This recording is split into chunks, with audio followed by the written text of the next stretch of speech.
Just a couple of guys, a couple of microphones, and a heck of a lot of know. It's Football on the Know with Jim and Joe.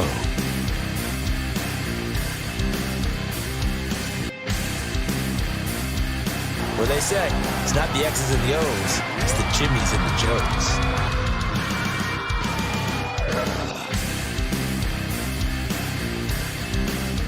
All right, what's going on, everybody? Welcome to another episode of Football on the Know. I am Jim McPhee, and alongside of me is Mr. Joe DeCapita. What's going on, all you crazy know-it-alls out there? Welcome back for another edition of Football on the Know Show. We got done with week 2. We are headed into week 3 of this great NFL football season. A lot of surprises still, even after last week. A lot of upsets in a lot of people's eyes. A lot of things that have changed and are changing the whole playing field of the NFL, the whole spectrum. But we're going to dive into that really quickly. So if you're new to the show, listen, welcome aboard. Thanks for showing up. Make sure you wipe your feet before you enter. And do us a favor, huge favor, helps our channel out, helps us get a little bit bigger, a little bit more well-known. Head over to YouTube, search us up, Football on the Know Show. Hit that subscribe button. Hit the notification bell to let you guys know when we go live. You can also follow us on Facebook if you wish. Boom. Do the same deal. Become a know-it-all. Let's go. And anywhere, if you don't want to watch us, that's cool. We're the most interactive NFL talk show there is. We want you to be here, but if you can't be and you want to take us on the go, we're everywhere you get your podcasts, iTunes, Spotify, you name it. Make sure you hit us a follow on that one. Yeah, that's right. Awesome.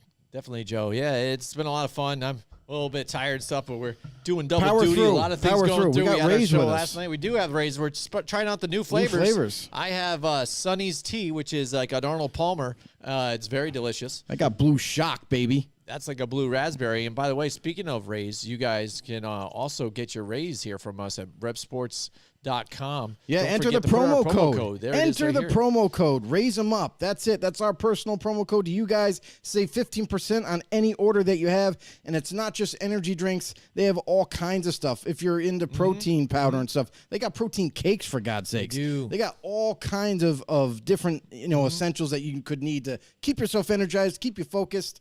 Hit them up. Yeah, absolutely. All right, so let's get into it, Joe. Thursday night was the preview of the new Amazon night for Thursday Night Football. Yes, they had a new cast. It was. And it was a little different. I like how they really made it. I think Al Michaels helps bring it in smoother. I thought Herbstreit did a pretty good job calling the game alongside him as well. And overall production of it looked just like any other NFL game on CBS or whatever stuff. The anchors that they had, it looked like you could tell they were a bit green, you know what I mean, and still not used to it and stuff like that. It seemed like they were more like yes men, and women. I mean, honestly, they should just have us do the game. A little bit. Who knows? Yeah, it would be a lot more different opinions, I think, about how the game for sure. Because I'm sitting there yelling at my TV too, and trying to tell these guys how to coach some of these games, and they're just not listening to me. Now it was kind of frustrating, right? But overall, it was a close game throughout, and the Chiefs were kind of behind the ball. It was mainly the Chargers getting into it, but I think it wasn't until the second half again, and they let the Chiefs hang in there, and that defense started to step up here and gave Patrick Mahomes a little more opportunity because he was running all over the place and couldn't get it done and making a lot of bonehead throws that could have been mistakes altogether. Could have been taken to the house for a pick six as well, but in the end of the game, they end up getting a pick six of their own on the defensive side. It kind of saved them in this game. Yeah, and I mean, we talked about it before about this Chargers team coming into this year. We were very in awe of like the offense that they were going to put together. We had Herbert coming back, and there was a lot of hype around this team, and rightfully so. You look at even on the defensive side of the ball, and that's where they were creating a ton of pressure on Patrick Mahomes. They created a couple turnovers. They were all over the football field, and not even fully healthy either. So I'm just kind of curious going forward, like when they do become fully healthy. I mean, this team was scary before. They could be even scarier going forward. Absolutely. We got Chris Simpson in the house. He said he's back just to say, how about them Giants? What's going on, Chris? Hey, Welcome back to the show, baby. Absolutely, absolutely. Hey, speaking of it, might as well throw it out there now. Speaking of New York Giants, we just today let you guys know here on our football page on Facebook, if you guys that follow us on YouTube and stuff don't know, on Facebook, we released that we are doing a live show next Monday for Monday Night Football. The Cowboys and the Giants, the G-Men, they're at Restaurant 605. Special guest there will be Dion Lewis, none other than Dion Lewis from the New York Giants. Yep. Super Bowl champion Dion Lewis with the New England Patriots, too, as well, and played for the Tennessee Titans as well. He'll be there. There's drink specials, $4 Miller drafts, buffalo honey garlic baked wings. I've seen these things. I haven't get a chance to taste them, but I can't wait that day. I'm going to try everything that they have, dude. They have these Bavarian pretzels with Guinness cheese dip and everything. Nice. Oh, it just all sounds Like good. it. I'm going to gain don't another 10 forget, pounds. Jim. Don't forget, we got a jersey giveaway. Too, as well. That's at right. At halftime. So not only come see us, we're going to be there 6 to 30 to 8 broadcasting live, but stay, watch the game Mingle. at halftime, and we're going to give away that jersey too as well, so you guys hang out for that. All you got to do, show up, write your name in the thing, subscribe to our show on YouTube. Have to show us proof before you can enter. Exactly, and that's how you win. That's it. You get your name drawn out, and that's it. But, yeah, let's get back into this. But, yeah, the Kansas City game, this was kind of the bout we wanted to see here. Who was going to win out of this one? Are the Chargers for real? Are the Kansas City Chiefs, are they, really as good as it looked like, because, again, so a lot of people were reading into that Tyreek Hill thing. Again, he's not going to be there. It's going to be different. These guys are going to tail off because, again, their defense, they're not going to have Tyrann Mathieu either. And you saw that a little bit, too. It's you different. see the difference. Yeah. And you see a little bit of that pass protection even breaking down. And they didn't, for me, for the Chiefs in that game, I felt they didn't even attempt to run enough. I thought they should have did more running attempts that would have alleviated some of that pass pressure, and they just weren't doing it. It seemed like they had a game plan. Like, in the past, what was kind of their thing? They always want to try and take it deep all the time. If it wasn't there, he's waiting and then throws it deep anyways or something, you know what I mean? Or try to scramble around and get something. That's what they kept doing in that thing. It's like they really wanted to execute that game plan instead of make the adjustments to what the Chargers were giving them. And luckily, again, the defense stepped up to save them out of this game. Funny thing is, the Chiefs have never really been a running team at all. Since Andy Reid has been there, he's implemented his offense, and he's like one of the best offensive gurus you could have.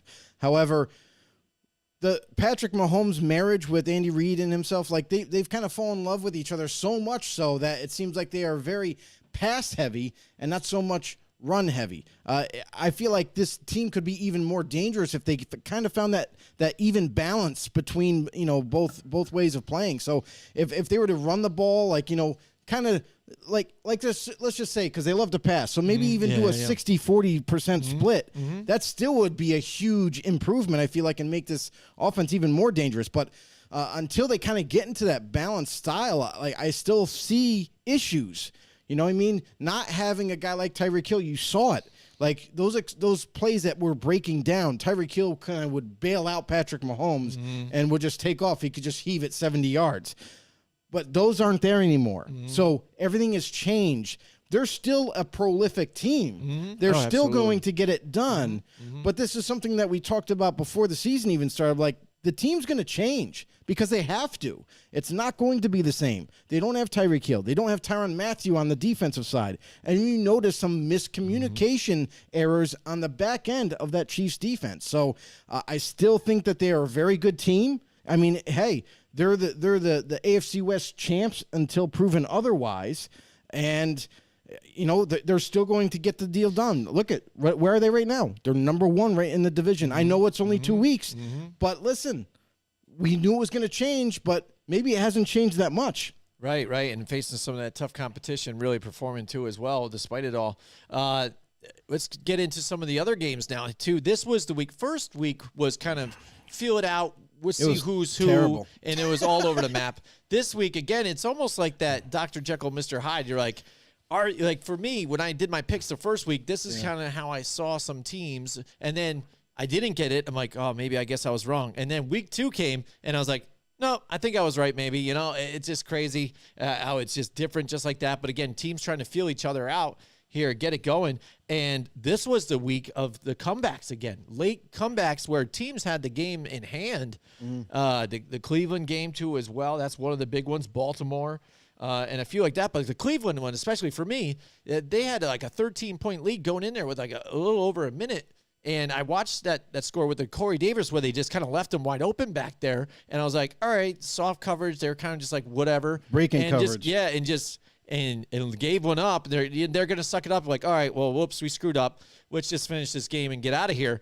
And so I thought it was over, so I just shut it off too. And then all of a sudden, lo and behold, Jets win by 1, Joe. No, I mean, that was a phenomenal game by the Jets. I mean, to be honest, I didn't even think they had a shot to beat the Browns. I thought the Browns, after the week 1's performance, I thought for sure they were going to come in. Yeah. They were going to kind of just outplay the Jets on every facet of the game. So I'm expecting the Cleveland to kind of just blow them out, much like the Bills did to Tennessee. You know what I mean? That's what I was expecting. I was expecting like just a blowout game, even maybe not even like 41 points, but the point differential would have been huge. And that was not the case because the Browns, they got up early, and it just seemed like the teams do this way too often. We talked about this off camera, but teams do this way too often where they kind of like when they get a big lead, they kind of relax. They kind of like take the pressure off a little bit. Offensively, they're not really trying to score. They're just trying to milk the clock. Or defensively, they kind of they lay off a little bit. They play softer coverage. They make you work your way down the field just to chew clock up. But that's not a way you win games. You got to finish games. You got to dismantle that team altogether. And that's what happened with the Jets game. They kind of let the Jets back into that game. Not saying the Jets weren't trying their hardest to get back, but it's just like it seemed like the Browns, just like a lot of other teams this week, once they got a lead, they kind of relaxed, and that let the Jets have an opportunity to come back and just win. Yeah, exactly. Congratulations to all the Jets fans out there. I know you guys have been waiting for this one. I know. They were probably expecting, too, to come out of this one in 0-2. Yeah. You know what I'm saying? Again, not having Zach Wilson in there, the injured lineup, the offensive line. Joe Flacco, again, a lot of them were complaining about him last week. But it's not all his fault, and you can see it there. The Washington Commanders, after a strong performance last week, again, with Detroit, the Vegas had them as a favorite. It was a very slight favorite. Right, but what they've been playing, and now they showed you like this one. They did what Dan Campbell's been trying to tell you what they're going to do. They're going to be that lion in the cage and come there and rip your head off. And that's kind of what this team kind of came to do there in this homestand. And that home crowd's really feeling it now too. You've been there before for Detroit, and the fans are just kind of there and you're kind of into it, but it is roaring there. Oh yeah, I mean the passion is grown big time. You know what I mean? So like, this is what the thing is too, is the fan base has bought into Dan Campbell as well. It's not just the players are like, yeah, we're going to battle for you, coach. No, the fans are now kind of like, they're buying into the process. They're buying into the style of coaching that Dan Campbell brings. Very physical, hard nosed, going to punch you in the face type of coaching. So everybody's bought in, and fan base included, and they're all about it in Detroit. Like, this is the thing, is they see the light at the end of the tunnel. You know what I mean? Especially like we saw last year, them hang in some games but not quite get it done. They're doing the same thing. It's only been 2 weeks, but like week 1, they were hanging in there. They just couldn't get it done. They come back in week 2, and they just beat Washington Commanders right up from the start, from kickoff. So they outplayed Washington, and rightfully so, and they're going to continue to do this to any team that they have to face. Absolutely. And I just got to talk about my Giants real quick too, Joe. That game was tight throughout the whole thing. Is fairly boring. Like, both teams kind of go back at each other in a game of field goals and stuff like that. Not a whole lot of scoring. Yeah, it was a lot of back and forth. Where Graham Gano is even the special teams player of the week. But one thing you have noticed about this defense for the Giants, their scheme that they've been doing has been working despite having the injuries that they've had and the personnel for that matter. But to look at who they faced, the 2 running backs, that basically is the identity of the Titans and the identity of the Panthers. They've pretty much locked them up for 2 weeks straight. The top two running backs that fantasy fans have to be roaring right now, even with like displeasure. Like, oh, are you kidding me right now? Because I'm sure they started them against the Giants in those weeks. They got it because they're their rock. You have to. Yeah. And then you figure, oh, we're going to get it. And then they shut them down.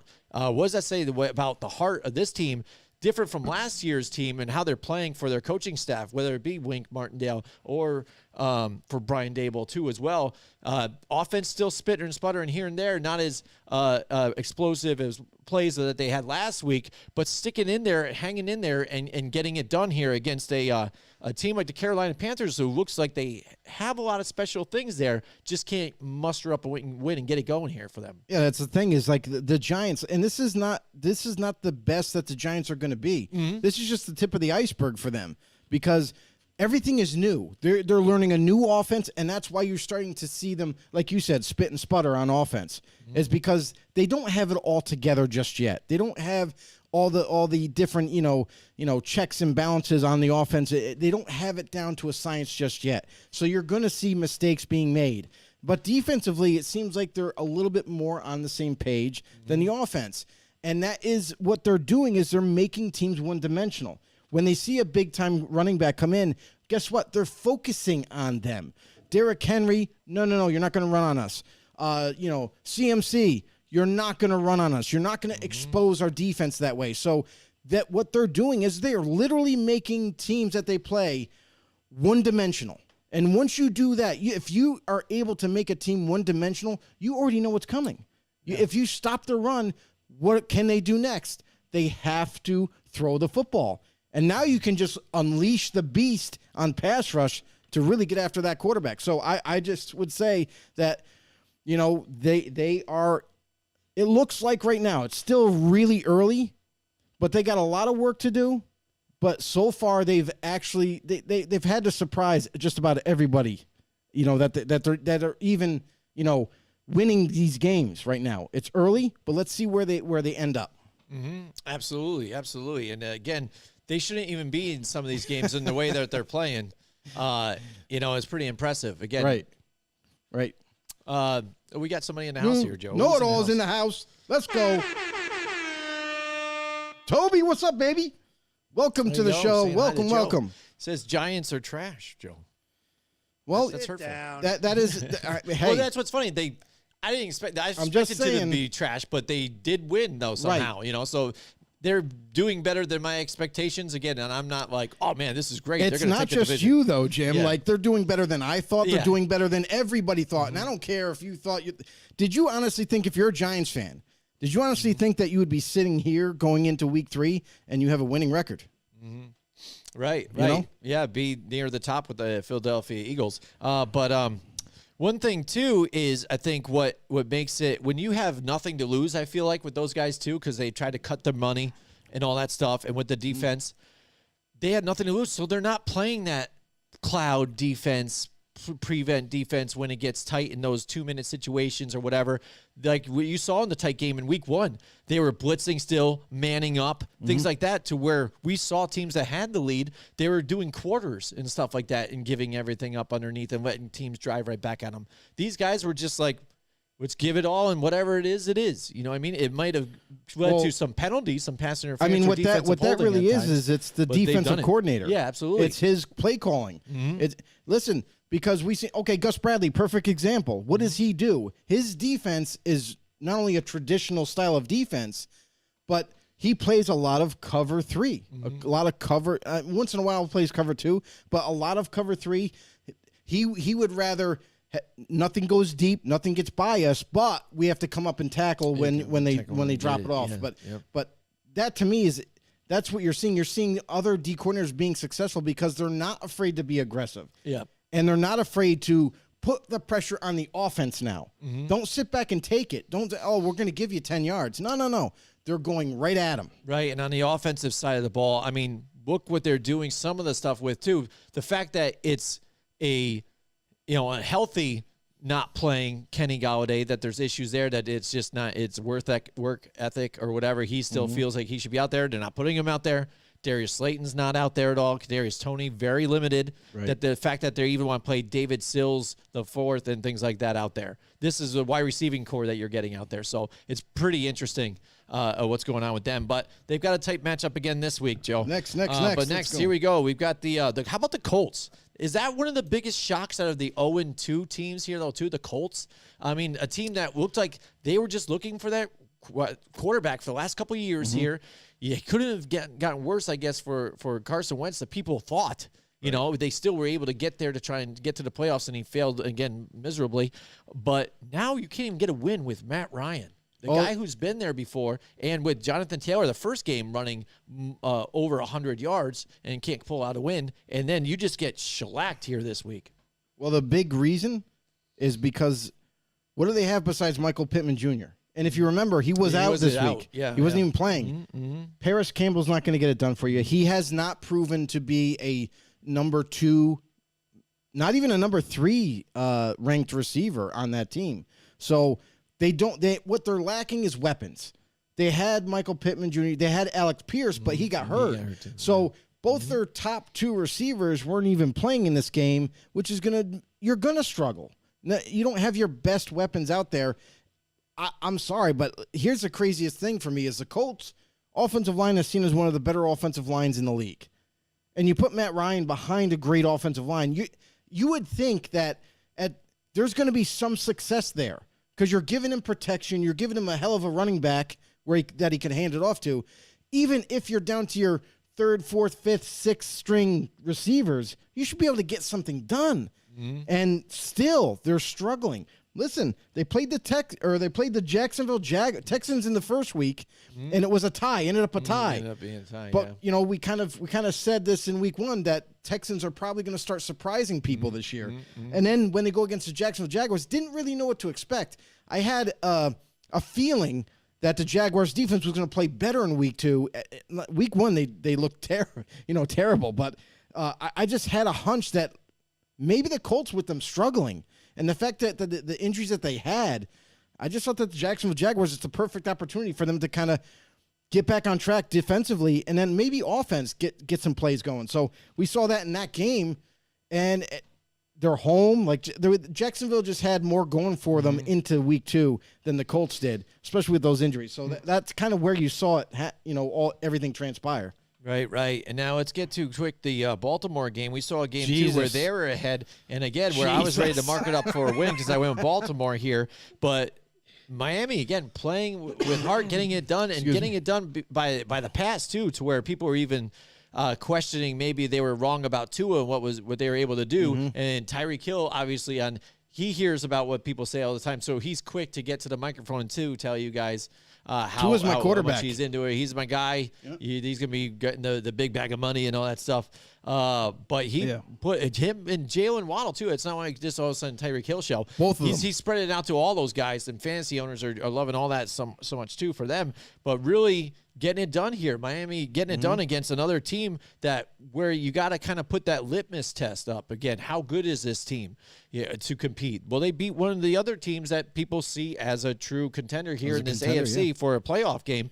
Now, this week is got to be the ultimate test for them because not only a divisional rival, but the team to beat in the AFC East and the Buffalo Bills in a little bit. So that's going to be a knockout, drag-out game, as well. So what do you think about Tua and the way he's played, though, so far? I mean, Tua, this is the thing is, what's been the biggest problem for Tua? And everybody that's been down on him, he's had kind of an injury-laden early career. Yeah. So we really haven't gotten to see what Tua is capable of as a full-time starter. And now, since you could say, listen, he's been hurt pretty much every season since he entered the league. Now this year, he's completely healthy coming into week 1. Like he was a little banged up before it, but he got healthy enough to play week 1, played really well. And then week 2, we said this was going to be a huge challenge for the Dolphins, let alone Tua. And they answered our question. They played the Baltimore Ravens, which is probably one of the more physical teams to play in this league. They're a ground and pound type of team. And for the Dolphins, I thought the Dolphins were done. Like the Ravens went up early and they went up big. And I was like, oh, Jesus, this game is over. It's written. It's done. Ravens, check off the win column for them. And then all of a sudden, it's like I was going back, and I kept noticing the score change. And I'm like, Dolphins scored again. Dolphins scored again. What the hell's going on over there? So I went over to watch the game. Like, they're coming back. And just like we mentioned before, it's a game about momentum. It's a game about, who wants it more. And the Ravens, they let off the gas pedal. What happened? You gave them a chance to come back. Dolphins come back, end up winning the game. And what can you say? But, like, Tua looks like the Tua we saw in college. This is the guy that was drafted, high pick. There was a lot of praise, but, the injury concerns were still there. But so far, he's on track to be one of the top 10 quarterbacks. Now, if he can remain and keep a consistent pace at this, he might answer all the questions, and he's going to get a new big contract. So that's the goal. But Miami looks good so far. Yeah, we'll see how it plays out for them, but it looks pretty good. Now the Rams again in a game that looks like Rams are able to handle probably, because Atlanta again looking down on paper, not very good. Starting off with some of these new guys, you got Marcus Mariota in there, but.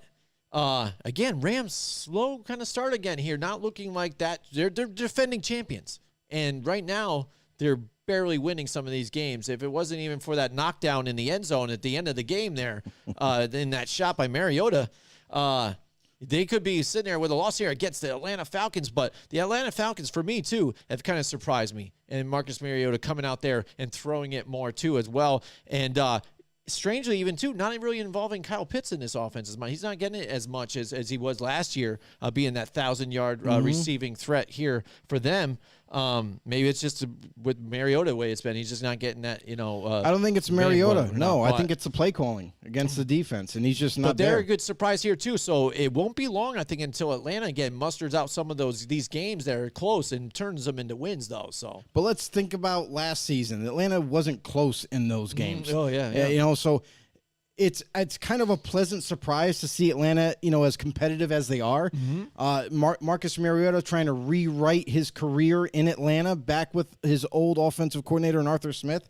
I mean, they have weapons. Look, Drake London had his first big, game in his young career, only 2 weeks in. So, had over 100 yards receiving. He had a touchdown, his first touchdown in the NFL, but no Kyle Pitts. And I'm kind of wondering, like, Arthur Smith, are you just kind of like going away from the tight end this year because you have Drake London now, because you have a running and passing type of quarterback, a guy that's very mobile that he can just take off when needed? I'm kind of worried for Atlanta's offense here. Like, you got to wonder, Kyle Pitts is a magnificent athlete at that position. He could literally play wide receiver if you wanted him to. And for him not to get the ball still after 2 weeks of football, last season, his rookie year, he was getting it all the time. And now it's like, I'm kind of questioning Arthur. Like, what are you doing? Don't you want to kind of stretch the defense out? Yeah. Like, we got to worry about not just Drake. We also got to worry about Zacchaeus, and we also got to worry about Kyle Pitts. That's what you want defenses to worry about, everybody. So I hope it changes in week 3. I hope Kyle Pitts does start to get more involved in the offense. It's only going to be better for them in the long run. Right. And then Atlanta defensively is surprising to me. I didn't think their defense was going to be that good, especially not having their backbone of their defense. Deion Jones is still injured. So they're pleasantly surprising. I mean, when they were going up against the Rams, it's like, geez, both teams, like Atlanta's like kind of competitive, but the Rams are the Rams. They're the champions. The defending champions. They're supposed to be showing it right now. I thought this was going to be like a game where the Rams kind of come out and ball out and kind of show everybody like, hey, listen, no, we are still the championship Rams. We are going to destroy Atlanta. And that's not really what happened. It was a struggle all the way through. Right. It's like they're kind of getting that Super Bowl hangover kind of like this about it. You know what I'm saying? And last year late, they end up making some trades here and there to get some other accessories to help them make that push. Yeah. And now they don't have those guys, plus a few others. And now you're kind of seeing maybe the difference here, on defense, not having that other pass rusher there too, to like Von Miller, and he's tearing it up there for Buffalo. If they had him there again, what a difference that would help out and make out. He would make a those difference guys, for sure. You know what I'm saying? Yeah. And then on offense, without having somebody else on the other side, like a Odell Beckham Jr. Look how well they did when Odell was on the other side when they finally clicked. However, he was able to make it work. They brought in and paid a lot of money to Allen Robinson. And for you to pay that kind of money and not get him involved, because that's on McVay. Yeah, no, I agree with you. That's on McVay with the play calling. That's on Stafford for not throwing it to him. Like, here's the thing: there's no way you can sit here and tell me that Allen Robinson wasn't open at all. Yeah, you know what I mean? Right. That's ludicrous. It's ridiculous. But I understand you're going to feed the ball to Cooper Kupp. I get it. He's your go-to guy. But you don't have Odell. You have Allen Robinson now. You got to get him more involved. Spread the ball around. Create problems for that defense. And we're not so far. I understand it's only 2 weeks in, but the Rams are greatly disappointing to me. Yeah, they are greatly. Yeah, yeah, and it falls into that scenario or that headline to where a lot of people again looked at Matthew Stafford when he was even with Detroit and saying. He just kept throwing it to Megatron all the time. Calvin Johnson, he's a one receiver dude. Just feed him. And if you got Cooper Kupp, you just got to feed. Yeah, I know. But again, this is what they want to help try to feed their point. They want to be like, well, he's just tunnel vision guy. That's who he wants right there. He's just going to feed him. Well, with the talent you have going on there, yeah, that's one thing. But I think, again, scheme-wise, where's the changing? Where's some of the running mixing it up? They did a little bit with Darrell Henderson week 1, but still not enough even. Where's that creative mind that is supposed to be Sean McVay? You're seeing more of the Sean McVay in the Super Bowl against the Patriots right now, kind of like, not, a really lethargic, not creative, getting some stuff going with like you said, not getting Allen Robinson in there. You bring him in there to replace Robert Woods and trying to alleviate some of that, and you're not getting it. So are they losing, because they're missing some of those weapons now? Is that really the key here? Who knows? But well, the other thing, they need to get it going. Funny thing that I have to mention is that, the whole debate about is Aaron Donald retiring before the season? Is he not? Is he coming back for one more run? He actually put his official retirement papers to the Rams. Oh, wow. He signed it and really sent it to them. The Rams, however, didn't send it into the league. Oh. The Rams the whole time kind of held on to that paperwork and kept trying to work on Donald and try to talk him into coming back for at least one more year. And the funny thing is by withholding that and not sending it in right away, they were able to talk him back into playing another year. So funny story that maybe not a lot of people know about is that they withheld his retirement papers. Otherwise, just imagine if Aaron Donald actually retired, if that got sent in and it was officially done and he didn't come back, how much more in trouble would this defense be? Oh, absolutely, definitely. And again, where you're left, where you bring in Bobby Wagner too, but he's on his tail end of his career, and he'd be left with another defense that he's got to handle himself. And Jalen Ramsey's been a little bit disappointing, I think, this year too, as well. Against better receivers that can run routes, you can get Jalen Ramsey. It's just that simple. And he comes up with that pick at the end, but I mean, again, the way that ball was going. It's funny because when he got the pick, they showed him on the sideline and he was like, I'm him. You can't stop me. You know what I mean? Like he did this whole thing, but like here, you got exposed week 1, bro. Stephon Diggs had your number and you couldn't stay with him. Now just real touch on one of the other games here with with the headline here for San Francisco. How about that? We brought it up about the Trey Lance thing. Yeah. And how interesting would it be if something might have happened where he played poorly or something, and would the fans call for Jimmy G? Did we just look into the future? And blah, blah, blah. But it ends up being one of those things where he gets injured right here. Unfortunately. Took a pop, bro. Yeah, he took a big pop. Done. And then there is no controversy. Now Jimmy G comes in there, but look how the offense really clicked with him now again. Definitely. It was like you took a break with a boyfriend and girlfriend or something like that, and you tried something else, and you're like, yeah, I don't know, this ain't the same. And then you found each other again, and you were kind of like, oh man, this is just making it work again. And this is just like old times, you know what I'm saying? And that's what it was with these guys. You saw it in the locker room too. They're patting his head to it, even on the field. They're loving it, celebrating. The offense is running smooth. And you knew that's just the way it was here with Jimmy G. Yeah, and that way definitely. it's been. They've had success throughout the multiple seasons here. It's just the fact that what they had put in to getting Trey Lance and where they had selected him, and it was that their plan to move forward, and they had to look at Jimmy G's contract too, in a sense too. They had to try and switch the guard here in their minds, and that's where it got kind of all messed up here. But this looks great for Jimmy G now too, as long as he stays healthy and plays well again. That I think this could carry him on to another team. They didn't have a year. choice, honestly. Oh, yeah, they just didn't have a but- choice. They have to move on and put Trey Lance in because he is the future. He is. It's done. It's written. Like, it's going to happen no matter what because Jimmy G's not staying there. Yeah. He's gonna work out the rest of this year, and then he's going somewhere else. Yeah. He's not staying now. Yeah. It was very unfortunate for Trey Lance to get injured, but good God, thank God they didn't trade him. Right? Yeah, you know, exactly. And they were able to like redo his contract. Now they only getting paid $6.5 million, but now I think he got a bonus too of like almost 400,000. Collecting those bonuses because they didn't see him because really he got being in there he got the start and he got the win, so it's like a $400,000 bonus right there. He's smiling ear to ear, you know, of course, but. We saw this coming. Like, if Jimmy G was able to start again for the Niners, we already knew he knows the offense like the back of his hand. The players love him. He's very well liked in the locker room. And because of his understanding and experience with the Niners in this offense, they're not going to miss a beat. Now they're even better. And this is kind of like a blessing in disguise for the Niners and the Niners fans. Now you're not going to have any miscues. You're not going to have any really bad decisions that maybe a rookie like Trey Lance would have made. Now it's just going to run, baby. Like, now the offense is going to put up points. The defense is going to feed off of that energy and get after the other offenses. So the Niners are in a much better spot now.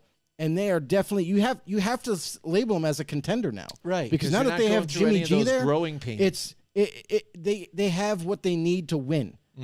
Absolutely. You want to talk about a winning team and having what you need to win. I'm going to tell you about my friends at Mohawk Honda.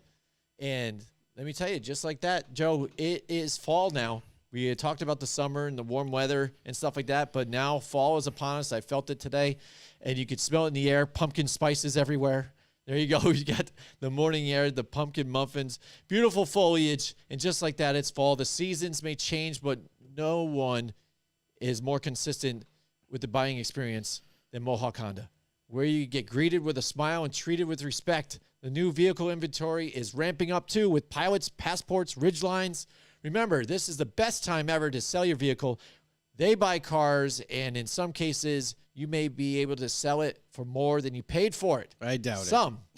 Maybe at Mohawk Honda. There is a chance. All right. So, but it's just another advantage that you get from going to the #1 volume dealer in the Capital Region. No, General Manager Greg Johnson and his team of sales consultants always available to help you in the buying process.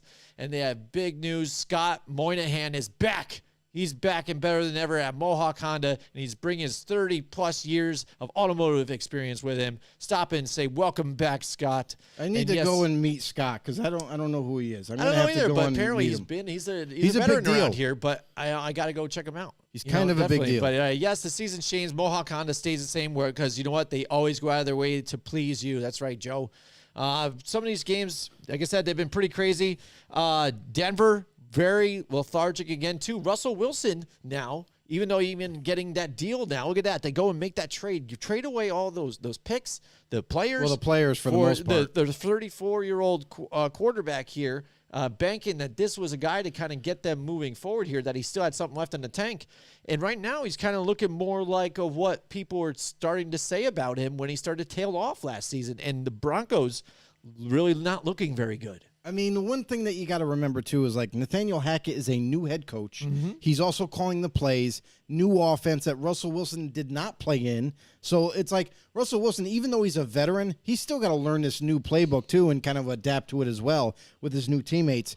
And so far, yeah, it's been a little shaky. You know, week 1 didn't look real good. Week 2, he was kind of kind of overthrowing and missing some players as well.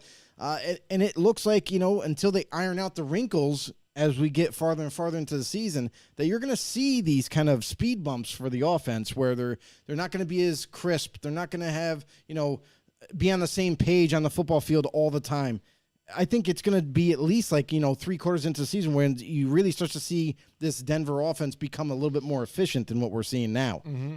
Mm-hmm. Absolutely. And then getting to the Cincinnati game, where talk about disappointing teams with losses here, the returning AFC champions here, having a bit of Super Bowl hangover themselves too as well, can't get it done against the Dallas Cowboys. Yes, I already knew, and we talked about this last week, that that pass rush was going to try and get what they were going to get there, but when you let an offense run by Cooper Rush get to you and stuff and pull out a victory against you, when you haven't lost anything, like we've said, you put money and invested into this offensive line to stop the sacks and stuff, and you've been sacked 13 times in 2 weeks. It's insane. Yeah, I mean, I don't know what's going on in Cincinnati right now. You got to wonder, too, is a lot of these players, especially this offseason, a lot of these starters didn't even play preseason games. So there's got to be some rustiness that we're seeing early in the season right now, especially if you're a new coaching staff and you're trying to implement a new defense or new offense. There's going to be some miscues and mistakes that happen, and you're seeing that. I think Cincinnati is one of them, where Joe Burrow does not look like Joe Cool anymore. He looks like Joe Bum. Joe Blow.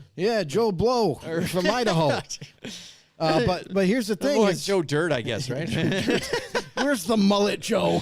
But anyway, but you're seeing some rough gameplay from Burrow, and listen. We've seen highlights once in a while where he hits, his receivers like T. Higgins and what have you.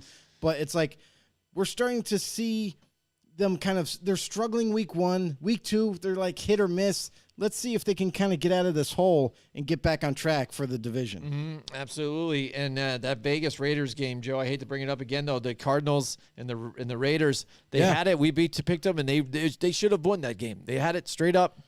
They let him back into turnovers. That game. Yep, turnovers, just like that. That's at enough. the very end. And at the very end, that's sealed it there. That one especially. Listen, the Raiders could have put them away in early in the second half. They were winning 20-0 after halftime. Right. But here's the thing: is like you let them come back in. Same scenario happened with Baltimore. You let off the pedal. You got real relaxed. We're going to make them work down the field, not give them anything deep. But it wasn't enough. You can't let these teams back, and the Raiders did that. But even though they let them back in the game, they had the ball the last drive. They get the turnover on downs, and they get the ball back, and it's like, I'm thinking like we're almost already in field goal position. Yeah. Oh, this is a done deal. We got this. We just can't turn the ball over, and we're good.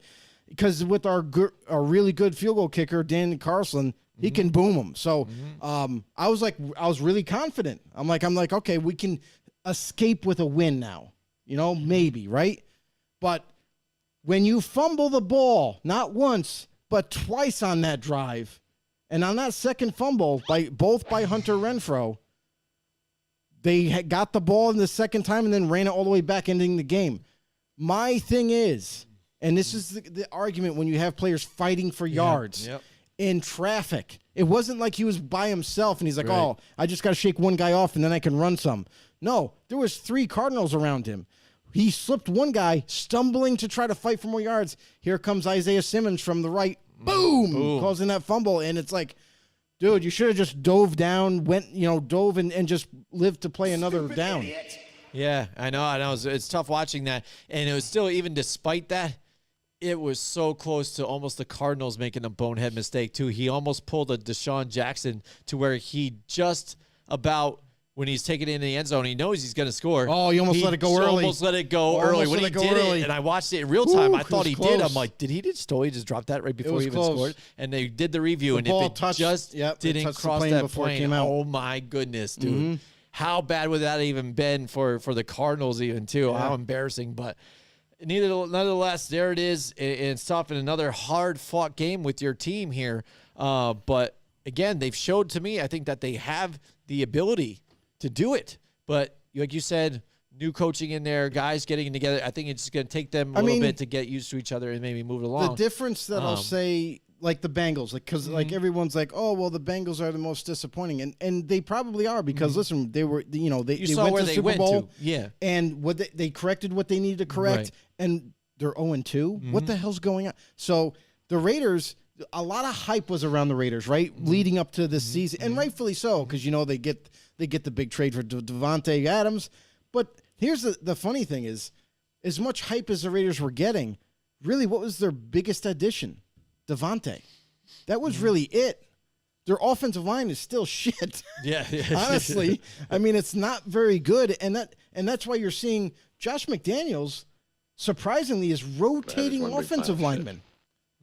That's weird to me. I've never seen that before. And it's like different plays you see different. It's always on the right side. But it's like, as a fan, I'm like, that does not happen. Why are you doing that? He's got to keep them fresh, Joe, There's that. And then it's just like, it is what it is, right? So let's see what they can do in week 3. They got to be able to put away. They got to get a win. Yeah, they have to get It's a a win. must-win game. And like I said, this week, this is the week that one of them has to win here. Honestly, they 0-3 team. It's almost funny because like week 1, okay, they didn't play well enough to get the win. Week 2, they played well enough, they just didn't put the game away. Now week 3, put the game away. Put the game away, especially with a reeling team right now that you should be able to handle right now, I think. If they can stop Derrick Henry. Right, that's exactly. going to be the big thing. And speaking of that, quick, not much to talk about the Monday night games. They're both pretty much blowouts. Kirk Cousins reverted back to himself again.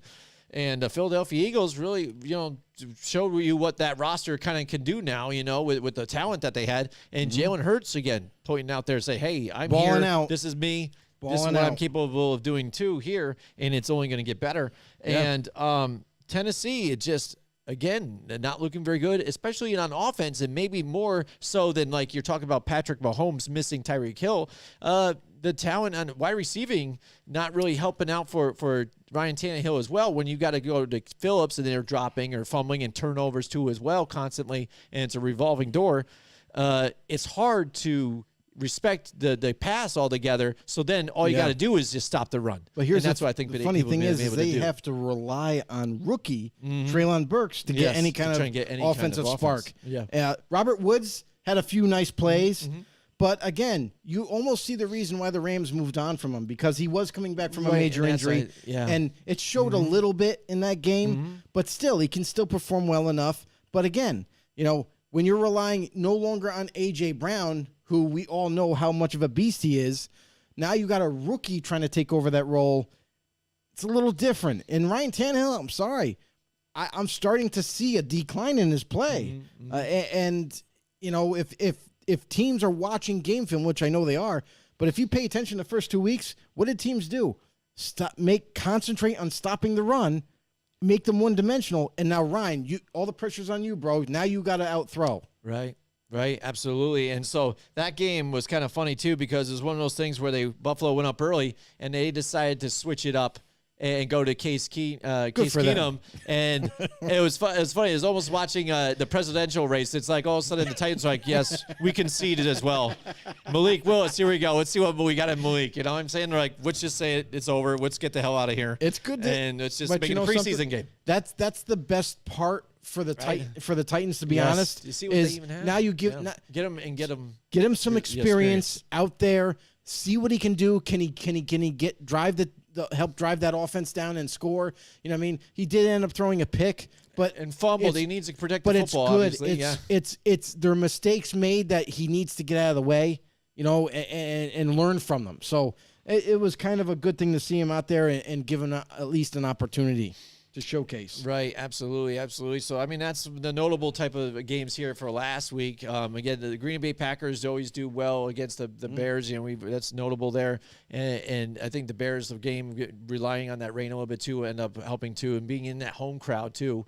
But the Packers really just laying it to them. But even the Packers, again, for me, it seems like they kind of get a lead, too, and always feel comfortable, too, and just rely on the fact that they've got, like, an Aaron Rodgers. But to win that game, It wasn't like Aaron Rodgers took him off the top. They ran heavily with Aaron Jones. So he did a lot of it and a sprinkle a little bit of A.J. Dillon, which he turned the ball over a few times. So that was kind of hindering them, or else they would have had more points. Well, do you think but they were week just, one, again, changing it up? And this is what I'm saying about what the Chiefs, I know you want to implement your game plan, but sometimes when you play a different team, it's a different type of team. You maybe need to attack them a different way. Belichick did that the best. right? And this is what what was bothering me about the Chiefs. They're Well, stubborn the thing about the Packers is, remember week one, guys dropping the football. Yep.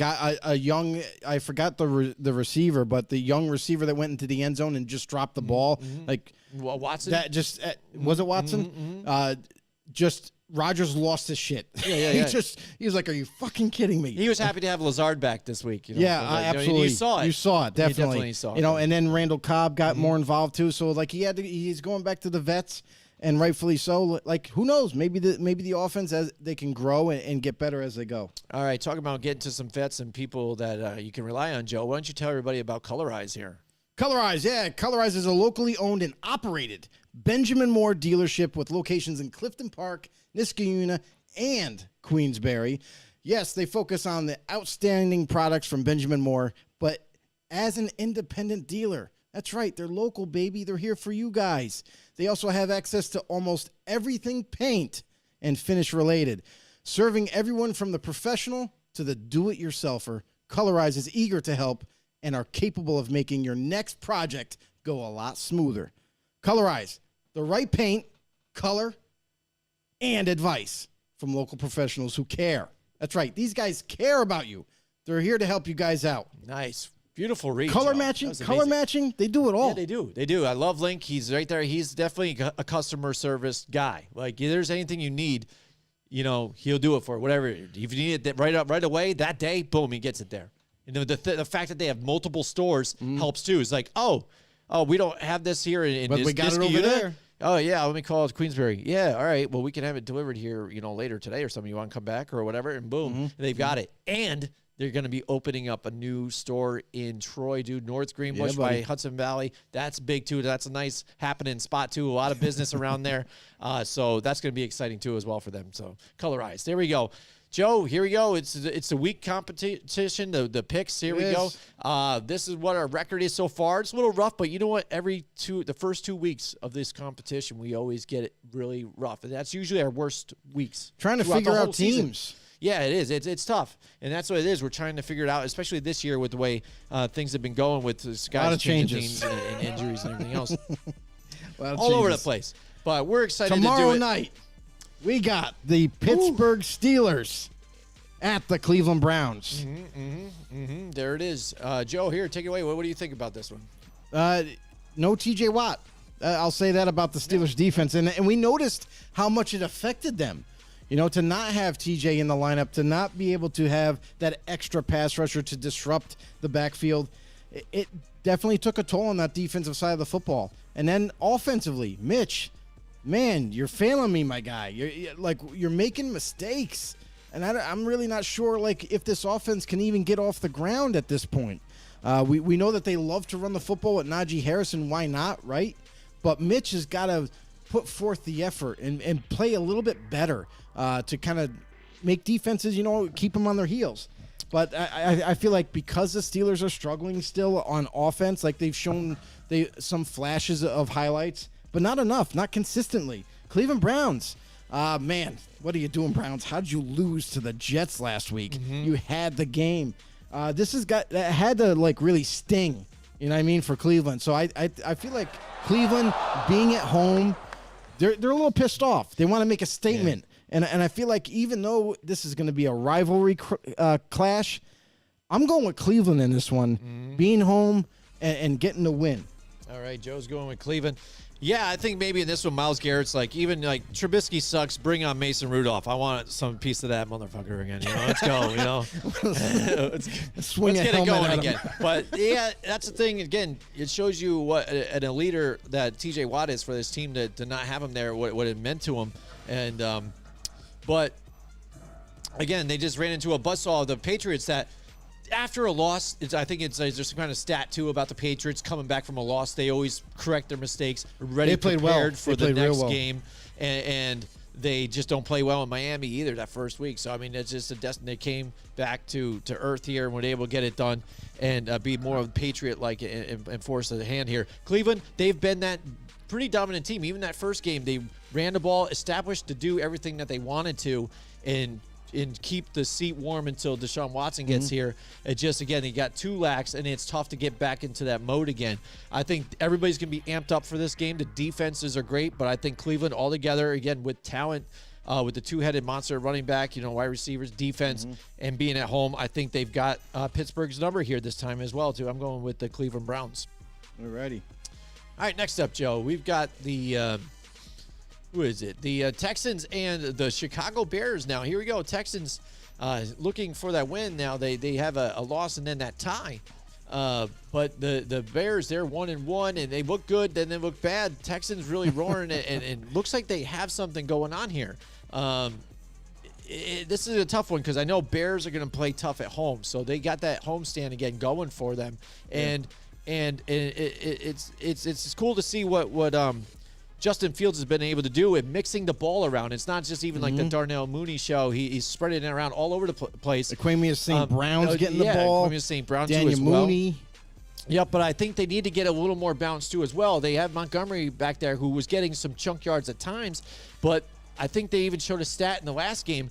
Justin Fields doing a whole lot on his own, and I think they need to tail that back here and not have him so much being more of a run threat for them, but mix it around a little bit and alleviate some of that pressure for him with the lack of weapons that they do have.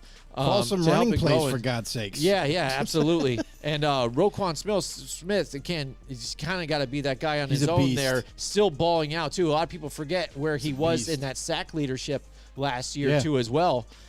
So he's still doing some good here for them, but I don't know. I got a feeling maybe Houston might come in here and maybe edge out something here. So, I mean, it's possible. It's definitely possible. This is a very competitive team.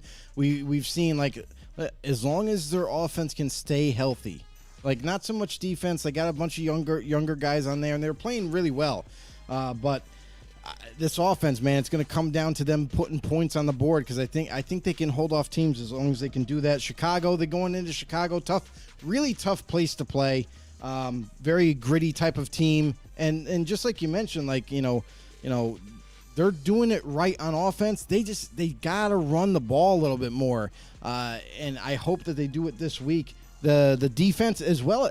It seems like the defense is playing better than the season prior, even with all of the players that they had, like a Khalil Mack and what have you. So me personally, I'm going to go with the Bears at home on this one. I love Houston. I do think Houston definitely has a chance on upsetting. But I'm going to go with the home team on this one. Yeah, I'm going to agree with you here, too, on being the home team. Again, in Houston, I think they have something, but I think ultimately, too, feeding off that crowd and being home there still, these guys, they just, on average, play better at home and can get it figured out. And when you look at that Green Bay game again, too, if it wasn't for just some certain amount of turnovers and just the lack there of just getting it there, they were still kind of hanging in that game a little bit if they could have only turned some of those drives into something. Next, we got the Kansas City Chiefs and the Indianapolis Colts. Colts just look defeated here right now at this point. Like you said, maybe it is. Again, they had the two weapons that they were missing last week too, but you still got to think if Matt Ryan's that guy that they wanted to bring in, you got to kind of control the line of scrimmage here and get their running game going, and Matt Ryan should be able to spread it out to some of these other guys to win that game last week. I mean, the Jaguars, yes. Again, we've liked some of the things that they've done, the new coaching that's in there too. You've got Trevor Lawrence, who's trying to get into his own here too, but it's not like they have ridiculous wide receivers that are blowing you off the page either as well. Right. So you had to establish your game, and really, I think some of it's too, it's that Colts defense not doing what they're supposed to be doing here to stop the Jaguars. And this is the reason why when they made the move to get Gus Bradley as their D coordinator, I immediately said this defense is going to go from being really good to now porous. And it's going to be because of him, because he plays a soft cover 3. He wants to keep everything in front. So when you let them catch a 5-yard pass, now you got to come up and gang tackle. Why? Yes. You're giving that yardage up, and it's sad. So that's where you're starting to see the decline on defense right now. It's not because of personnel. It's not because they don't have good enough players and in the right spot. It's because you're playing a soft style type of defense, a bend but don't break type of defense. It doesn't usually work out. One thing to note is that, remember, we just talked about Alec Pierce and Michael Pittman out last week. Looks like they're going to make the return this week. Alec Pierce, as of today, had practiced in full. Michael Pittman practiced in a limited fashion, just kind of bringing him back slowly, but it looks like they're trending towards returning. So that's good news for the Colts. Other than that, the Chiefs playing the Colts. Like, if the Colts were in better standing, I think that I might lean towards the Colts in this game. But because Gus Bradley's the D coordinator, and yes, that sounds kind of funny, that's the reason why I'm not going to pick the Colts, but that has a real big reason. I feel like the Chiefs are going to eat this team up, and they're going to put 40-plus points on this team. So I'm going Kansas City. Yeah, again, right now they're just looking better. And it looks like that defense, despite even missing some of the guys that they've had, they're coming into their own a little bit here. You're seeing guys like Gay on the back end, too, making some plays. By the way, why he is out for a month. Oh, that's no good substance abuse. Oh, yeah, that's right. I just heard that too. That's right.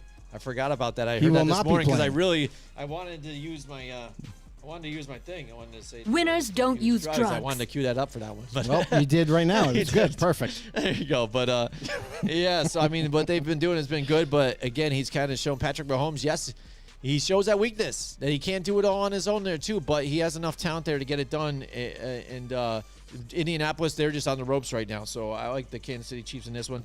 I accidentally skipped over the one game, but so let's get to it now. It's your Raiders and look at the that. Titans here. Titans, both of these teams are winless right now. But I'm not going to get into this Too much because we kind of brought up both teams in the way it was. Titans not showing me a whole lot, not even able to put up points. Raiders putting up the points, but just kind of not gelling all together here and finishing. Finish the game. So they're going to do it here. I think they got a really good opportunity here, too, and they're going to finish off the Tennessee Titans. I like the Raiders. Again, I picked them 3 weeks in a row. Hopefully it pays off for me this time. Yeah, I normally don't even pick the Raiders this much.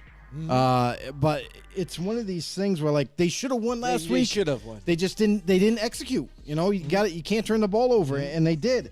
But so going against the Titans, yeah, they're going to have to travel to Tennessee and play, and usually it doesn't really work out that well. They're usually not playing well. But let's see with a different coaching staff, maybe they're going to be up for the game. But I like the Raiders' offense way better than Tennessee's offense, and I just think that despite not having a good O-line, that they're going to be able to execute. And if they have to come back, they're more than capable in doing so. So I'm going to go with Las Vegas as well. All right. This is shocking, right on the calendar. yeah, I don't normally pick them to win. Nice. Awesome. Here we go. Next, we've got the Miami Dolphins and the Buffalo Bills again. What a great matchup. Jesus. It's like, again, it's another one of these games where, like, they couldn't flex this go one either out way. with San Francisco and Denver. Like, this should be like the late night game. Like, this definitely should especially be a with late the night. teams that played last week. Yeah. But the Buffalo Bills, though, last week, unfortunately, again, that Dane Jackson hit, man. His own guy took him out, man. He's already down and then his neck. Oh. Yo, his head almost came off. Yeah, it's right, too. It looked that bad, It like- touched his past his shoulder blades. Talk about decapitation of the week. Yeah, absolutely. But then even Micah Hyde got hurt in that game, so he's questionable to play in this week. So that's a little bit tough here on your defense now. Two solid guys there that aren't going to be there for you.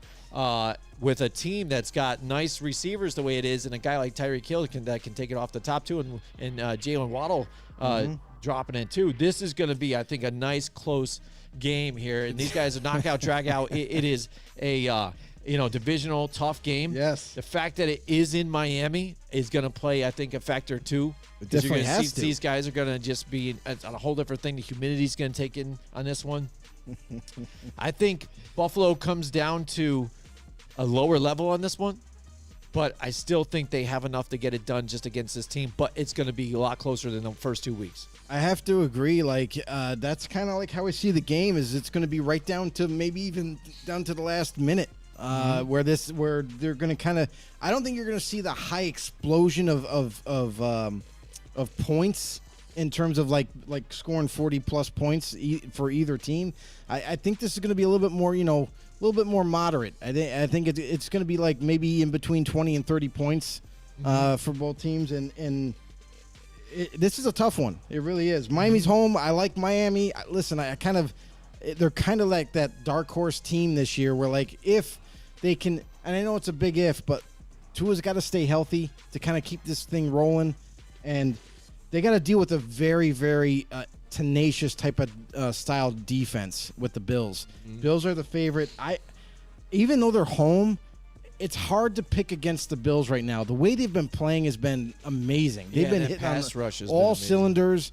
The pass rush has been really crazy, and scoring. I mean, it's hard to stop Josh Allen in this offense. So good luck. You got to deal with Stephon Diggs. I mean, yeah, I'm going Buffalo. Yeah, and this again is a true litmus test here of how what we're going to see of this Miami Dolphins team. I tell you right now, if the Dolphins do get this upset, if they are able to manage to win this game, it puts Miami on the map in this division, and now you got to worry about them. Now you got to pay attention to them. Absolutely, absolutely. Now if you want to talk about paying attention to some teams, the Vikings played the Packers week 1. Again, shocked the Packers right out of it. Last week, didn't even show up at all. Now they're back in a divisional game where they've pretty much handled the Lions for many years now. Now the Lions are a different team. Yeah, absolutely. So now looking at this game with the Lions, playing the Minnesota Vikings. Luckily, the Vikings are home, so it's a nice atmosphere for them. But Vikings the Lions are playing with a lot of heart and really showing what they can do with this new regime. Again, it started with last year, but now they've gotten the hard knocks going, and they're buying in. These players are buying in, and you got a running game with Swift now too, which is really nice too. That it helps out that offense, and Amon-Ra, St. Brown right there too, becoming a star there for them. So this is going to be a close game too. And if it wasn't, I think in Minnesota, I would say Detroit, but I wouldn't be surprised if Detroit comes out with this victory. But just because it's at home, and I think they just play better there, and it's not a Monday Night Football game, and Kirk Cousins not very good at that. I should have known it last week about that one.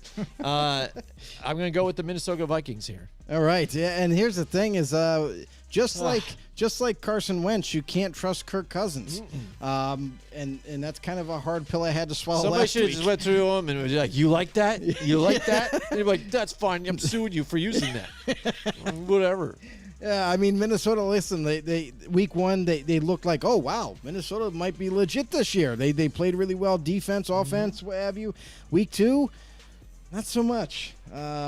Lot to leave to the imagination. Yeah. So they're kind of like a perplexing team for me. And this is something that before the season started, I was kind of questioning is like how good can Minnesota actually be with the coaching change, new offense, new defense.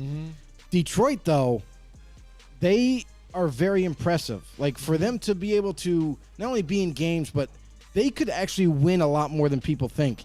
I like Detroit in this one, actually. Love the way they've been playing hard. Even though they're going into Minnesota, this might be the upset that Detroit needs to kind of wake everybody up. Yeah, absolutely. Yeah, dude, I would love that, too. There's some of these games where if I pick a team where I think they might take it, but the other team wins, I'm happy with that. I'm happy with that loss just because, again, it makes me feel good at what they've got going on here. You have no idea how hard I was rooting for Texans last week. No idea. Nice.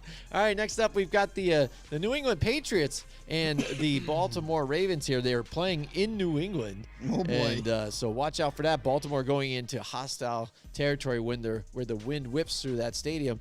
And how's Baltimore going to react? Patriots come off a win. Baltimore just surprised, shocked a bit here too at the end of that one. How are they going to perform here against Bill Belichick and the New England Patriots here, Joe? What do you think about this one? This is going to be interesting because we all know how Bill Belichick is a great defensive-minded coach. He's going to definitely have his defense ready for this one. And this almost, in a sense, playing this style of offense, playing against, for the Patriots D to play against Baltimore's offense, it almost kind of fits really well for them to play against them because they're more of a run style type of offense, but Patriots are very disciplined too. So they're going to look out for all those little option plays that they throw at teams and everything like that. I think they're going to kind of make Lamar Jackson earn it himself. Like, they're going to force him to throw the football and make the right throws and run when he has to. You know, so even with that hurdle that they're going to have to overcome, I still really like Baltimore's defense against Mac Jones and company. I love the physicalness of this offensive line that they have. And in the Patriots, like, they played really well last week. This is a little bit different breed of a team that you're facing. I think Baltimore is going to end up getting the win, though. All right. Again, New England, I think, plays really well at home. Mac Jones still playing a little banged up here. But, again, when you look at these teams and what they have on paper and personnel, Baltimore still is deeper, especially on defense. Because, again, they've lost a bit there in the secondary for defense here for New England. Luckily, they've got the mastermind there that helped get them through it all. And even on offensive weapons here, a little lackluster here, even though Baltimore doesn't have a lot of great guys. But Rashad Bateman getting over the top last week too as well, and then week before getting some plays too. These guys, he's still able to get the ball where it needs to be. So I think even if they try and play the run and try and stop Lamar Jackson and company from getting the run down, I think he does enough to create that threat to have him creep up, and he can hit him over to the top on one of these breakout plays. I like the Baltimore Ravens too as well. Next game. The Cincinnati Bengals at the New York Jets.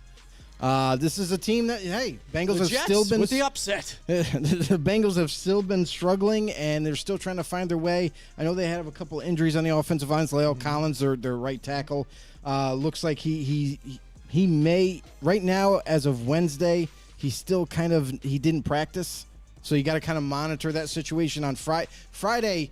When the Friday injury report comes out, that's when you really know if a guy's going to play or not.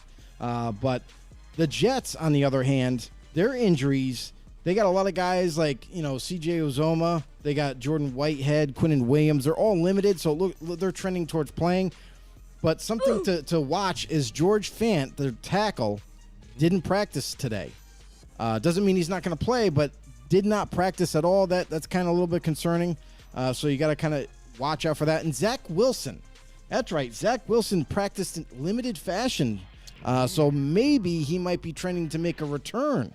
Possibly this week, definitely next week. Yeah, I would put it back, especially if you're not going to get Fant there on the offensive line, too. So you're going to be super duper weak there. Why bring him back in coming off of an injury again just to get banged up again and run for his life? And maybe not even look very good, though, too. This happens a lot. So George Fant, he didn't practice or whatever, but who knows? It could have been a day off he was given. Yeah. It could be just a day of rest.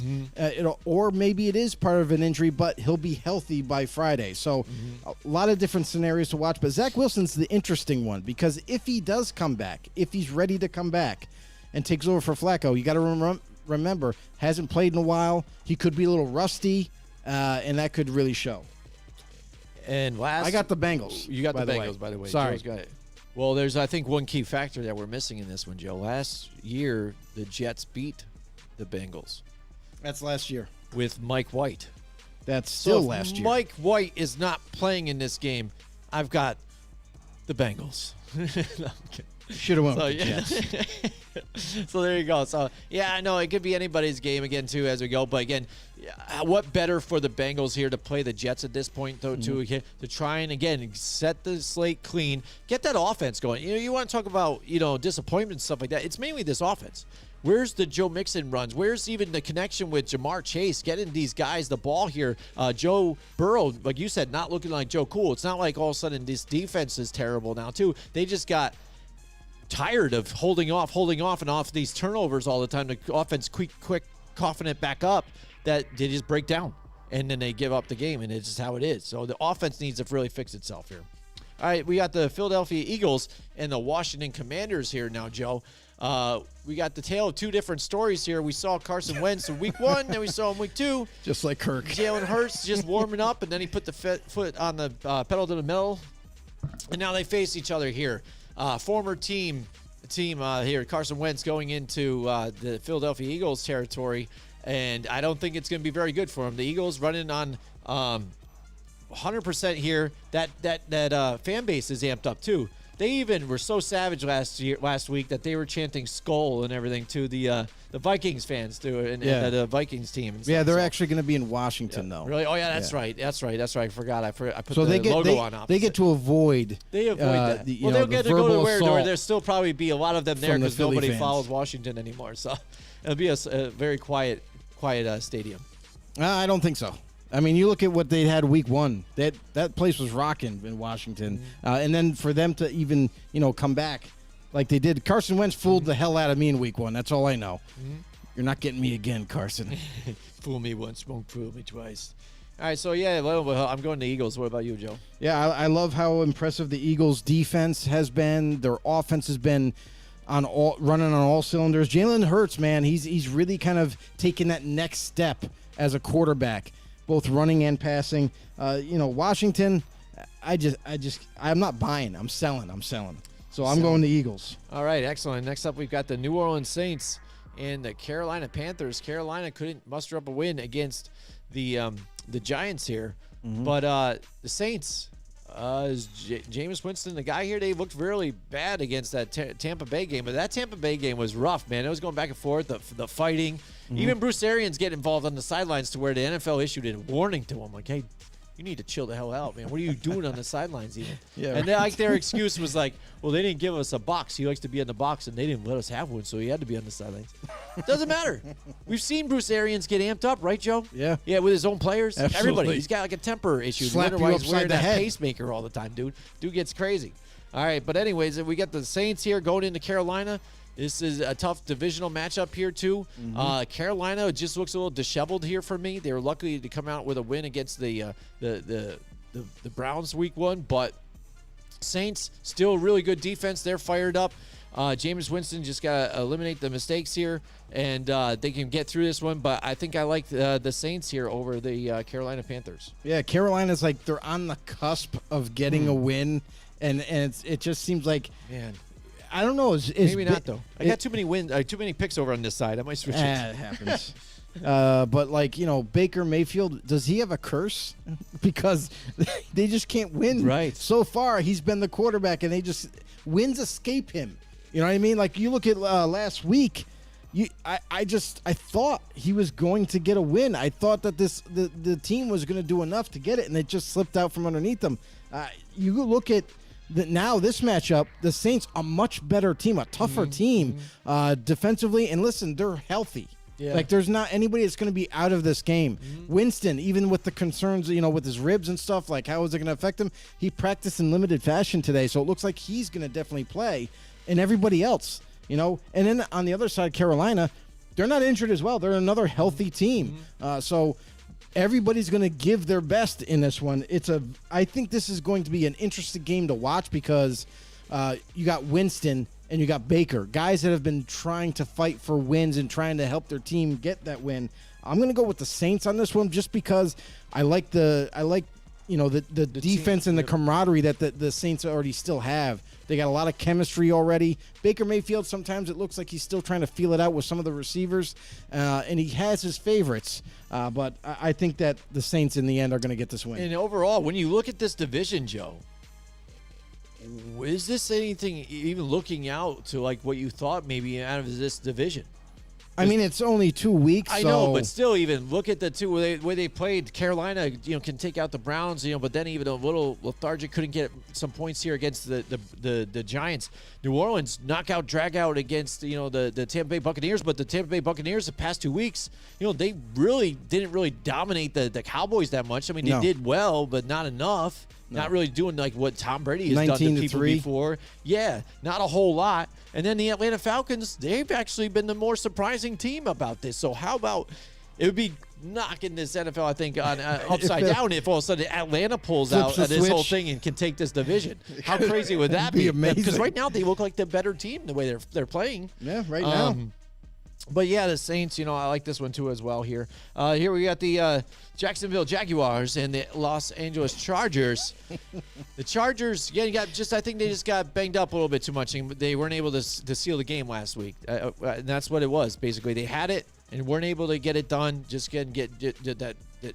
just get hurt. That's what it was. Too much. They finally get pressure to him, and Justin Herbert playing with the ribs and stuff. Couldn't get it going. But one thing I noticed, too, is that Austin Eckler not getting involved in the passing game as much as even last year and stuff like that. Not being able to get him involved in the last game. They need to try and do that and establish it here against this one, because if Jacksonville wants to pick off where they left off last week, this could be a real dangerous game here, trap game here for the Los Angeles Chargers.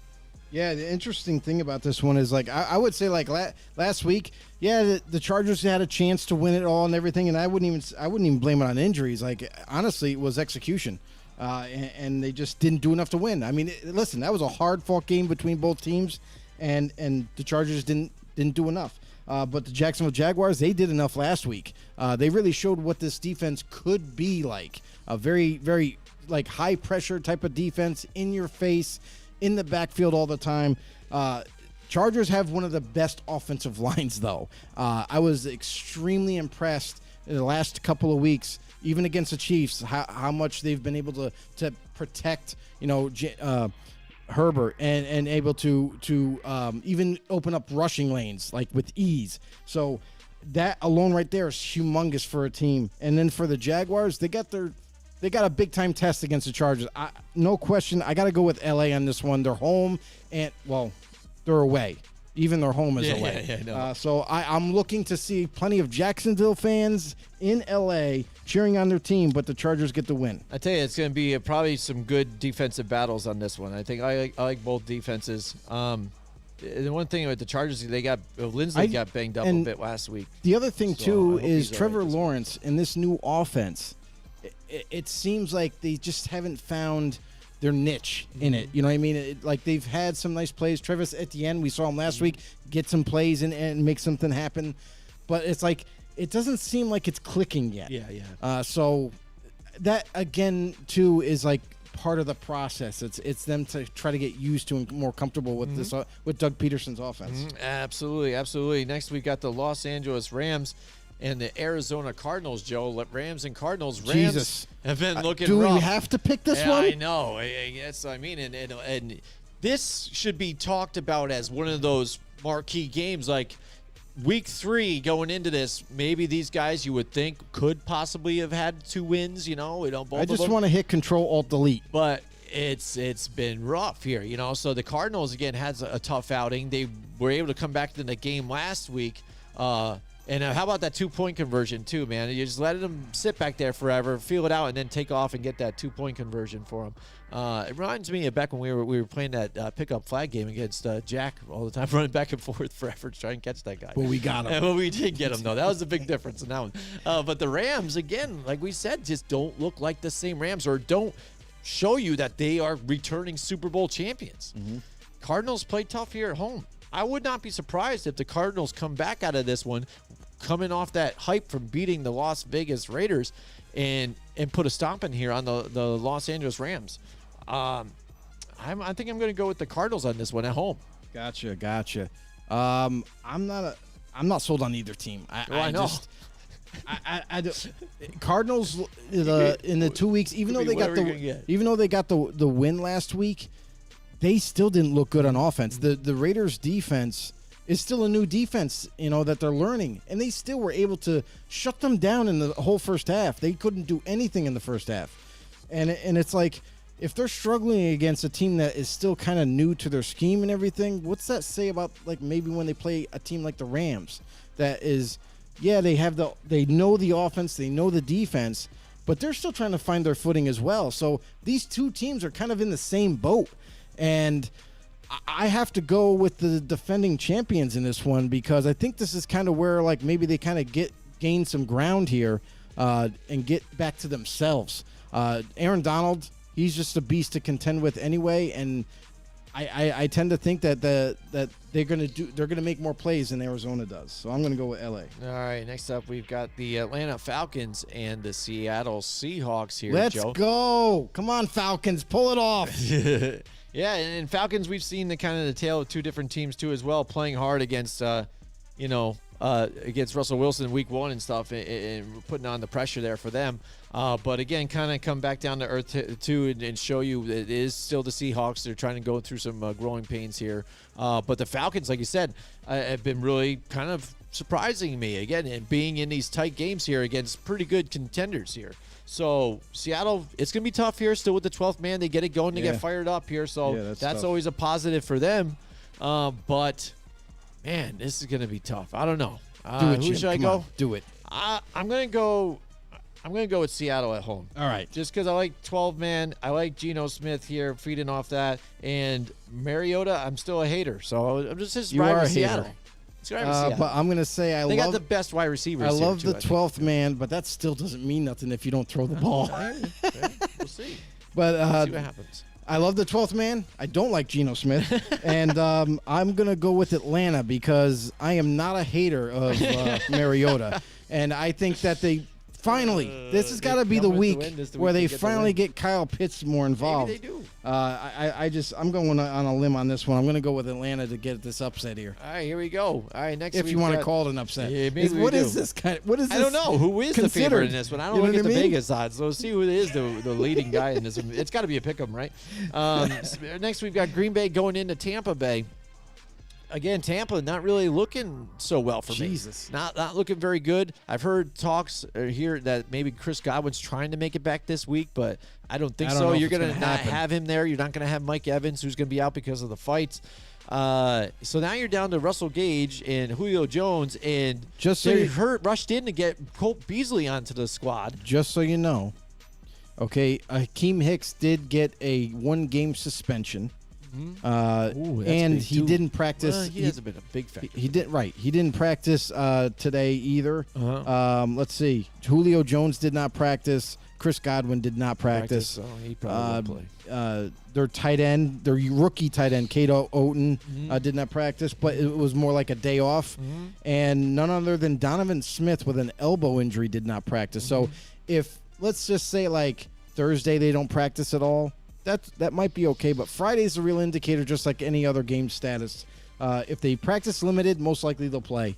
But as of right now, those players did not practice today, and they got almost like a laundry list on this one. Yeah, counting on top of that offensive line. For me, I'm going to say right here, I don't like Tampa Bay in this one, just because of the injuries that they got. And Green Bay, are they getting? Is Bakhtiari going to be able to play in this game?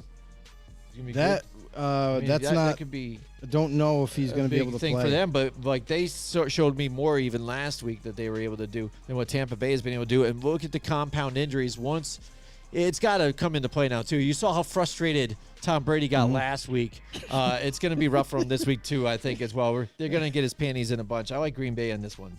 Yeah, this is kind of like a test for Green Bay, though. You know what I mean? Because that you got Lazard back, you got. They did get Elton Jenkins last week. He came back, but Bakhtiari was still out. I wonder if Bakhtiari would play this week, or they're just going to hold him out one extra week. Even so, they got most of those big-time players back. Green Bay's defense, they've been they've been after it. You know what I mean? It's, you look at a lot of their linebackers are really kind of performing extremely well, and the defense against Tampa Bay, they're going to need it. I would say if they had the receivers, I would kind of lean towards Tampa Bay. But because it looks like right now, none of those guys are going to play. Mike Evans is suspended, so he's definitely out this week.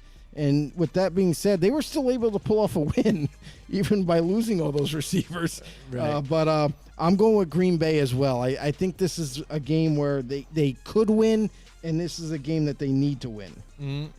Yeah, I mean, again, I think it would have to be Tom Brady trying to rely on somebody like a Julio Jones in this one, because one thing you do miss about Mike Evans is that physicality and be able to outmuscle some of these guys for those big catches. This would have been one of those games they could have used him, and now they don't have him, so that's a big factor in this one. All right, next, moving on to the San Francisco 49ers and the Denver Broncos.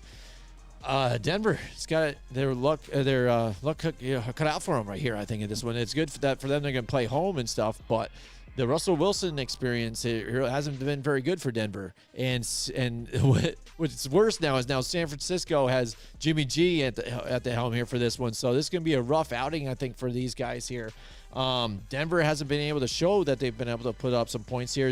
Jerry Jeudy got a little banged up too again this season, so he's been trying to spread it out to some other guys. KJ Hamler I think has been a nice a move for these guys too this season, but again, not looking like very good on offense. Defense not very good either, not being able to put up points. In San Francisco, I think now that they got Jimmy G, they're ready to just get this train rolling. I like the 49ers in this one.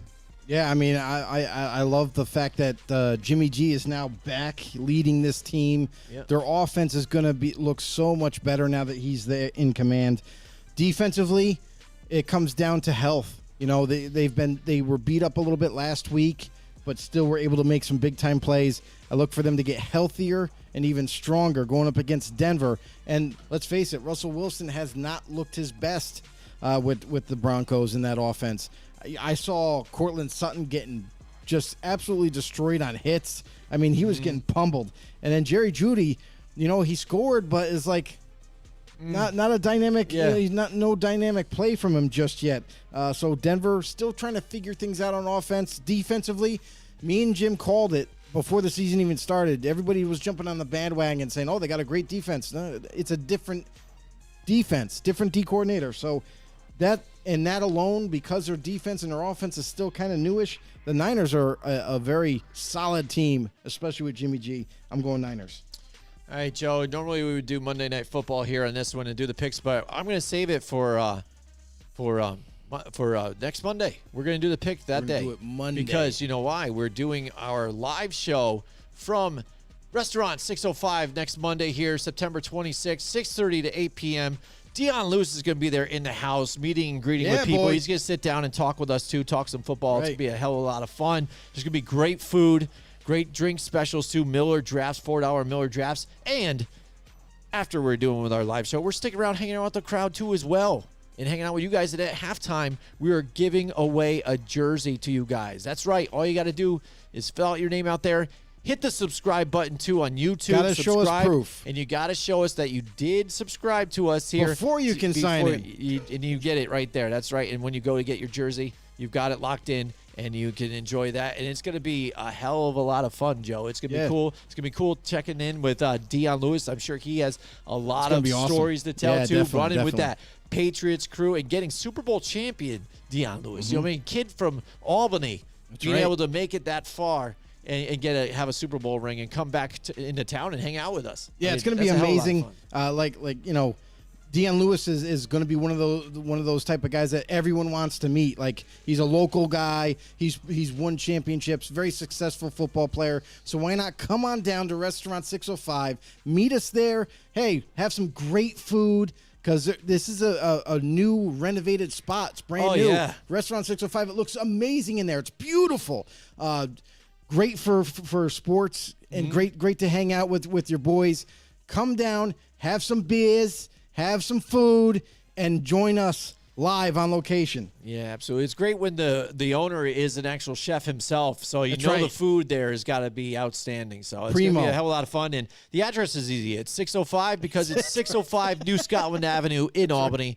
Go there Monday night, hang out with us, and let's have some fun there. Joe, that's it for our show here tonight. We've had a lot of fun here doing the picks, talking about it. It's week 3. Yep. Who knows what week 3 has in store for us, Joe? It could be totally flip side again here on this one. I know it's going to be all messed up. A lot of different picks for us. It's going to be crazy. It's a knockout, drag out throughout the season. Yeah. But, hell, like we said, to win the jersey on Monday, you got to hit the subscribe button. Show proof. You have to show proof to us that you subscribe to us, and then you can then we'll give you like I don't know if we're going to do a piece of paper or something like that. Just sign your name in there, throw it into the hat there. And or we should say everybody football. Else there, if you're not going to be able to make it here, you should subscribe to as well and recommend us to a friend too there as well for YouTube. And that's it for us. Again, thank you everybody that's listened to us on Spotify and Apple Music and all those guys too as well. And everybody in our Facebook group. If you haven't joined the group yet, Football on the No Show Facebook group, we're building almost to 1,000 members now. So join into our family. We appreciate it. That's it for us tonight, and we'll see you guys next time. Join us next week from 8 till 10 Wednesday nights for more Football on the Know with Jim and Joe.